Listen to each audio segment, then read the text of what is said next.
Monseigneur Fridolin Ambongo, bonjour. Bonjour. Votre élévation au rang d'archevêque tombe juste avant les élections du 23 décembre. Quelle est votre priorité dans les semaines à venir? Il ne faudrait pas que le processus électoral et les divisions politiques puissent diviser le peuple de Dieu qui est dans l'archidiocèse de Kinshasa. Le 8 août dernier, le président Kabila a renoncé à briguer un troisième mandat. Est-ce que vous y êtes pour quelque chose? Dans la mesure où cette décision du président Joseph Kabila obéit aux dispositions de la Constitution et à l'accord de la Saint-Sylvestre, nous pouvons dire que pour le travail que nous avions abattu comme médiation, je crois qu'on peut dire oui. Vous avez joué un rôle, hein? Oui. Les marches catholiques du 31 décembre et du 21 janvier dernier ont été brutalement réprimées. Il y a eu des morts. Est-ce qu'ils sont morts pour rien? Je crois qu'ils ne sont pas morts pour rien. Et à cause de leur sacrifice, la situation a évolué dans la bonne direction. Dans l'accord de la Saint-Sylvestre 2016, dont vous êtes l'un des maîtres d'œuvre, étaient prévues de nombreuses mesures de décrispation de l'espace politique. Où est-ce qu'on en est aujourd'hui? Effectivement, il y a eu beaucoup de ratés dans la mise en application de l'accord de la Saint-Sylvestre, notamment sur le retour des exilés. Mais nous constatons que sur ce plan-là, il y a eu plutôt une sorte de crispation au lieu de la décrispation qui était attendue. Vous pensez à Moïse Katumbi? Nous pensons à Moïse Katumbi, la manière dont le dossier Jean-Pierre Bemba a été traité et d'autres qui ont été exclus de la course comme Mouzito et tant d'autres. Alors Jean-Pierre Bemba a tout de même été condamné pour subornation de témoins et du coup, sa candidature n'a pas été validée par les autorités congolaises.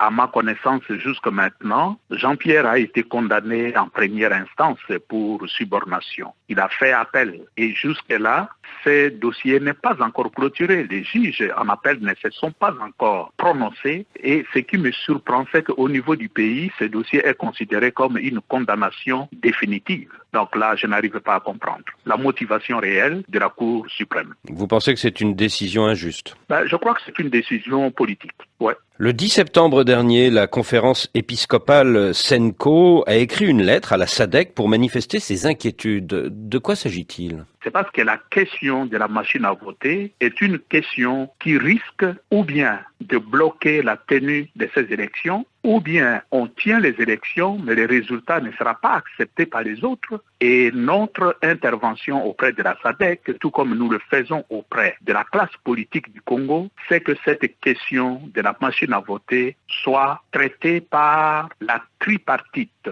la majorité, l'opposition, la CENI, pour qu'on puisse trouver un consensus, mais que ça ne devienne pas un obstacle pour la tenue des élections. La CENI a prévu un temps de passage d'1 minute par électeur devant cette machine à voter. Est-ce que c'est crédible ou pas? Pour nous, c'est très difficile de croire. Tous ceux qui ont eu à faire avec cette machine estiment qu'1 minute est trop peu, d'autant plus qu'il s'agit de 3 élections couplées. Mais nous constatons que les uns et les autres s'obstinent dans leur position. Ça n'évolue pas, malheureusement. Et quand vous dites que les uns et les autres s'obstinent, c'est-à-dire que le pouvoir veut maintenir la machine à voter alors que l'opposition menace de boycotter, c'est ça? C'est tout à fait ça, oui. Et alors votre position à vous, Monseigneur? Faut-il envisager un système hybride, moitié machine à voter, moitié bulletin papier? Mais s'il y avait vraiment de la bonne volonté de la part de la classe politique au Congo, je crois qu'on aurait déjà trouvé une solution intermédiaire. Par exemple, l'élection présidentielle où il n'y a pas trop de candidats, on pourrait utiliser le papier. Et pour les autres élections, on pourrait utiliser la machine parce que là, il y a trop de candidats. Ça pourrait être une solution intermédiaire. Mais il faut encore qu'il y ait la volonté politique avec l'intention de trouver un compromis. Dans le fichier électoral, 6 millions d'électeurs sont enregistrés sans empreinte digitale. Est-ce que cela vous inquiète? Ça nous inquiète.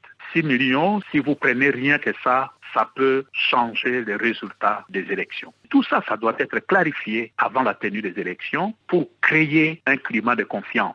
Y a-t-il dans les prisons congolaises des cas emblématiques? Par rapport au dialogue, l'accord de la Saint-Sylvestre, il y a toujours le cas de Diomi Nongala qui est là. Le patron de la démocratie chrétienne. Le patron, oui. Il y a Diomi Nongala, il y a Maître Muyombo qui sont encore en prison jusqu'à maintenant. Ce sont des cas qui ont été pris en compte. On en a avait parlé pendant le dialogue de la SENCO De 2016. de 2016. Il n'y a rien qui est fait de ce côté-là, tout comme vis-à-vis de ceux qui sont en exil. Il y a quelques mois, Monseigneur, votre prédécesseur, Laurent Monseigneur, a eu cette phrase « Il faut que les médiocres dégagent ». Vous êtes d'accord ? Je comprends qu'est-ce que le cardinal Laurent avait voulu dire. Sans peut-être revenir sur cette expression, la réalité, c'est que le peuple congolais a besoin d'une nouvelle classe politique qui lui ouvre de nouveaux horizons. Et vous-même, est-ce que vous allez garder votre fameux franc-parler ? Je ne sais même pas si j'ai un franc-parler, mais je ne crois pas que mon arrivée à Kinshasa va changer ma nature. Monseigneur Fridolin Ambongo, merci.